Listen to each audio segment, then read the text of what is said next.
Jesteśmy dzisiaj w Bari, wyrwaliśmy się na wrześniowy urlop. Będziemy w Włoszech aż 11 dni, więc spodziewajcie się sporej ilości filmów, bo mamy zamiar odwiedzić tak około 10 miasteczek. Tak, wszystko w południowych Włoszech. W części z tych miejsc już byliśmy i bardzo chcieliśmy tam wrócić, więc się cieszymy, ale gdzie to zobaczycie później. Jesteśmy właśnie na promenadzie nad morzem, idziemy na Stare Miasto, no i chodźcie z nami, na pewno coś ciekawego tam zobaczymy.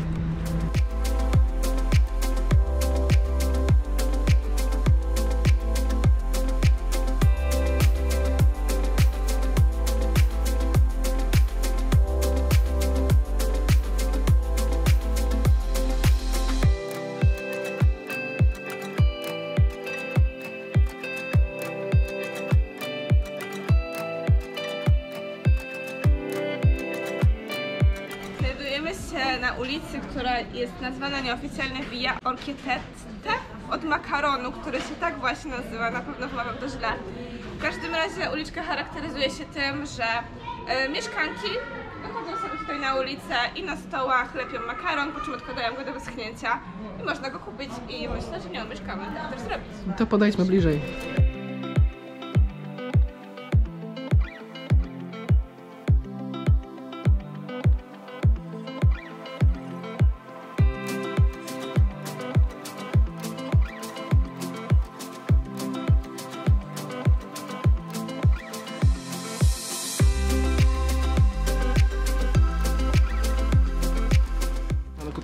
Orecchiette. Czyli to jest ten tradycyjny, który one tutaj wyrabiają? Pani tutaj wyrobiła, tak. I to drugie, kurde, zapomniałem nazwy. Kurczę, nawet nie umiem przez pół minuty tego zapamiętać. Powtarzała mi kilka razy, ale mamy chyba nagrane. Napiszemy na dole, tak, mamy nagrane. Ona to wymawiała. So, one is orecchiette and this cavatelli. Cavatelli. Okej. Gotuje się to 6 minut. Powiedziała, że to nie ma konserwantów, więc jest w stanie wytrzymać 30 dni. Za dwie takie paczki makaronu zapłaciliśmy 5 euro.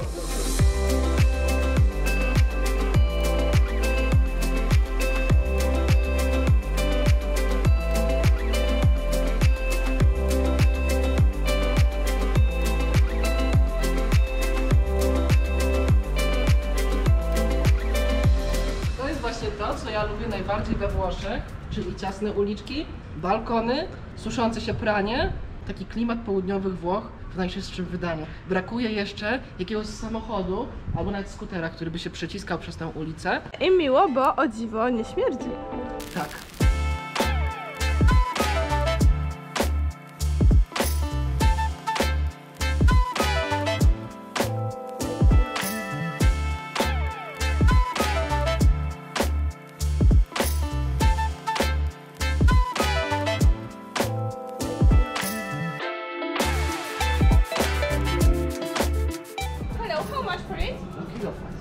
Okej, thank you.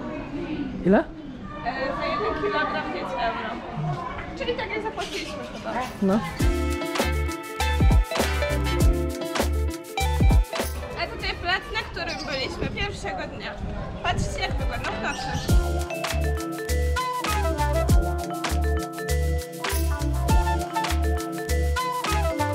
I jesteśmy teraz w jednym z najtrudniejszych miejsc w Bari, jeśli chodzi o takie nocne życie. Jest to miejsce wszędzie polecane, że tutaj zjemy chyba najtańszą, a na pewno najlepszą pizzę w Bari. Dostaliśmy swoje w kolejce, teraz czekamy, aż się wyświetli nasz numerek. Pizza faktycznie jest tania, bo kosztuje 5 euro. Jest klimacik, można poczuć włoski chaos.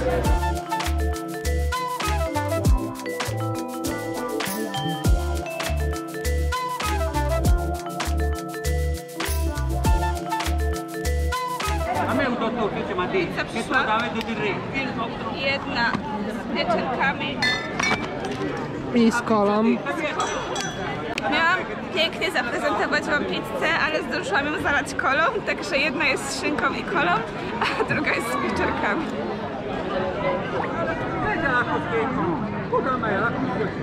Pizzeria di Cosimo. Oceniliśmy ją na ile punktów, pamiętasz? 7 na 10, ale tutaj w skali włoskiej byłoby 4 na 10. Ale jednak, świata 7 na 10. ale jednak fajnie przyjść i zobaczyć to miejsce dla samego klimatu, nie?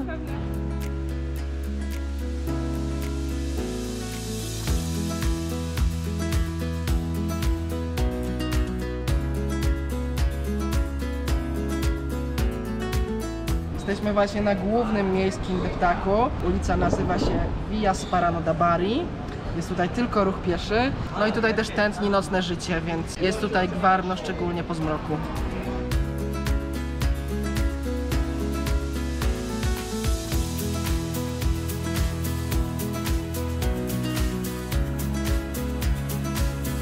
Doszliśmy już do końca ulicy Handlowej, zaczyna się drugi, najpopularniejszy, albo nawet bardziej popularny deptak, czyli Corso Vittorio Emanuele. Podobno na samym końcu znajduje się świetna restauracja, idziemy to sprawdzić, jeśli faktycznie to opowiemy wam o niej coś więcej.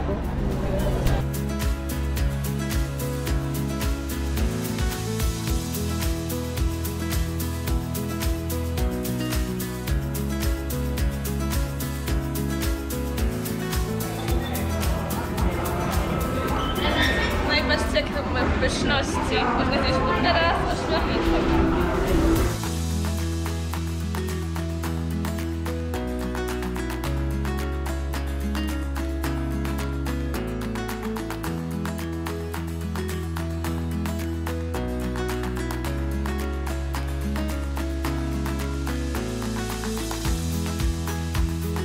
Pieróg z mięsem.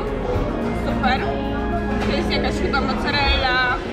Szarpana wołowina, jakaś warzywka, mega dobra.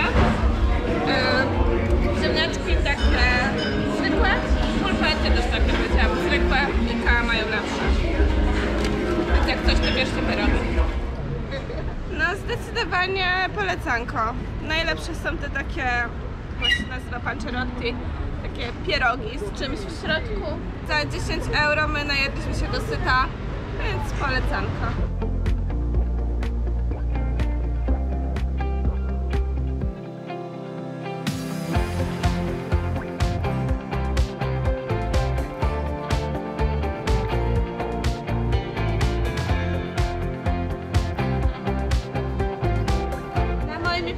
Znajduje się katedra San Sabino, jest to XII-wieczny kościół, najważniejszy w całym mieście.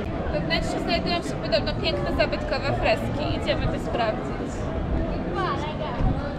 Niestety w kościele trwa msza, ale przez taką szybkę można zobaczyć co nieco i są tam te piękne freski, w sensie pozostałości po freskach.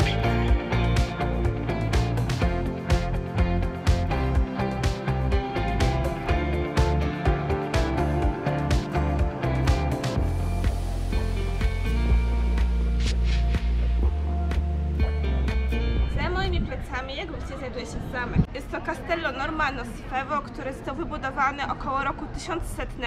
Potem wielokrotnie był niszczony, odbudowywany, przebudowywany i tak dalej. Z naszego polskiego punktu widzenia istotne jest to, że zamek został podarowany przez księcia Ferdynanda Aragońskiego rodzinie Sforców, czyli też naszej królowej Bonie. Mówię naszej, no bo była to żona Zygmunta I Starego, która po spędzeniu 8 lat w Warszawie przyjechała tutaj do Bari, wróciła do swoich, powiedzmy, korzeni, ale niestety już rok po powrocie do Bari, tutaj do Włoch, została otruta przez swojego zaufanego dworzanina. Jeśli chodzi o Bonę, co ona wniosła do naszego życia, sprowadziła, to jest bardzo dużo sprowadziła ona do Polski pomidory, oczywiście nie takie, które mamy teraz, ale gdzieś tam te początki pomidorów, które obecnie sobie ze smakiem zajadamy, sprowadziła do Polski Bona. Ona też szerzyła w Polsce włoską kulturę, jakiś tam teatr. Co o zamku? Zamek można zwiedzać, wejście kosztuje 9 euro, no ale muszę powiedzieć, że z zewnątrz robi wrażenie, jest ogromny.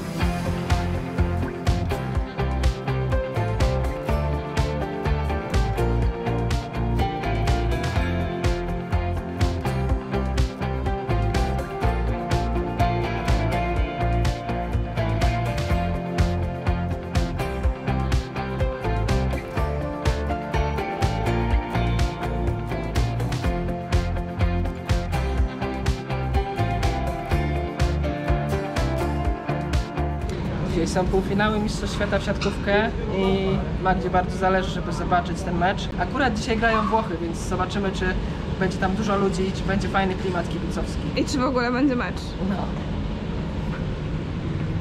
Jakiś restaurator polecił nam jedną jedyną knajpę, w której, jak twierdzi, lecą takie dziwne sporty, więc zaraz zobaczymy, a jak nie, to biegniemy szybko do pokoju, żeby obejrzeć mecz. Więc udało nam się trafić do miejsca, gdzie transmitowana jest siatkówka. Znaczy nie było takie proste, bo na początku powiedzieli nam, że No niestety tylko piłkę nożną puszczają i jak już stwierdziliśmy, dobra, to idziemy. Powiedzieli, że mogą nam puścić na jednym ekranie, oczywiście bez dźwięku, ale jest.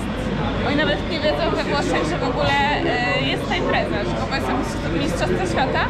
A najciekawsze jest to, że Włosi też migają i są w półfinałach, więc zaszli już dość wysoko.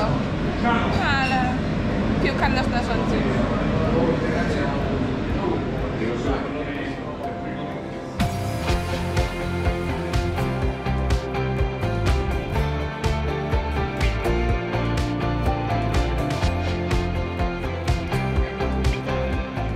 Teraz znajdujemy się przy Bazylice Świętego Mikołaja. Osoba Świętego Mikołaja, wbrew temu co nam się wydaje, w rzeczywistości nie miała nic wspólnego z prezentami i z Laponią. Była to po prostu osoba, która tutaj żyła. A katedra została zbudowana w momencie odzyskania relikwii, które znajdowały się na terytorium Turcji. Co możemy znaleźć w środku, to na pewno relikwie Świętego Mikołaja oraz grób Bony Sforzy.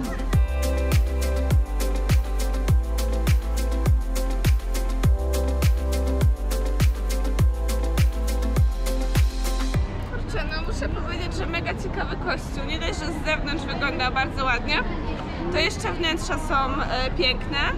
Takie dość surowe, bardzo przypominają nam kościoły w Jerozolimie. Na dole jest ta krewita, w której znajdują się relikwie Świętego Mikołaja, a przy samym ołtarzu znajduje się grób Bony. Z jednej strony ma ona figurę Świętego Mikołaja, z drugiej strony Świętego Stanisława, więc jest patron Bari i patron Polski.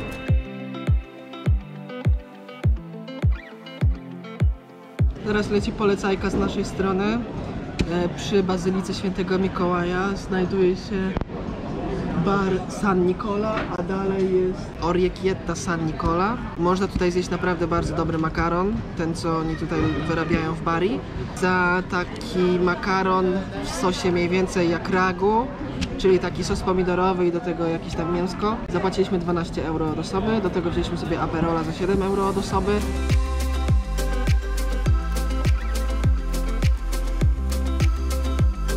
Fajne miejsce. Tak, jeżeli szukacie miejsca, gdzie dobrze zjeść ten ich lokalny makaron, to polecamy to miejsce. Żeby bardziej zwizualizować, gdzie się znajduje ta restauracja, tutaj jest nasz stolik, przy którym Magda siedzi, a zaraz obok są mury, a za murami jest Bazylika Świętego Mikołaja.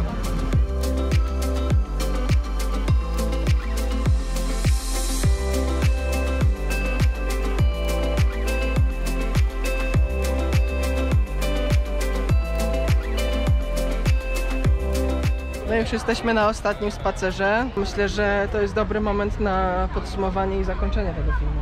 Cieszę się, że doświadczyłem tutaj tego, co chciałem doświadczyć, czyli właśnie ten taki typowy włoski gwar, ciasne uliczki, tacy mega ekspresyjni i głośni Włosi. Właśnie tutaj to zobaczyłem. W północnych Włoszech tego nie ma. Ja myślę, że Bari spokojnie da się zwiedzić w jeden dzień, więc jest to idealna destynacja na weekend. Nie było to moje ulubione miasto we Włoszech, ale myślę, że gdzieś tak po środku było. Dało się polubić, to na pewno. Dało się polubić. No dobra, więc dziękujemy za oglądanie i widzimy się w następnym filmie.